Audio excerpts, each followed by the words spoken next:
Creating a video in Canva is a straightforward process that allows you to produce engaging content for various purposes. Here's a concise guide. Sign into Canva. Log into your Canva account or create one if you haven't already.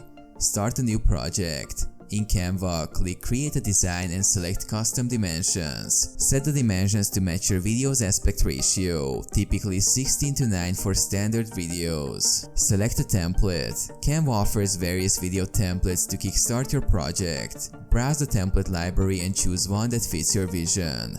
Add media. Click Elements on the left sidebar and choose Videos. You can upload your video clips or use Canva's media library. Drag and drop them into your project. Edit video. You can trim, split and arrange clips on the timeline. Add text, stickers, music and transitions to enhance your video. Customize visuals. Canva provides a range of filters and effects to modify the visual style of your video. Adjust colors, contrast and more as needed. Add music. If you want background music, click Music in the left sidebar, select a track from Canva's library and drag it onto the timeline. Preview and export. Use the play button to preview your video.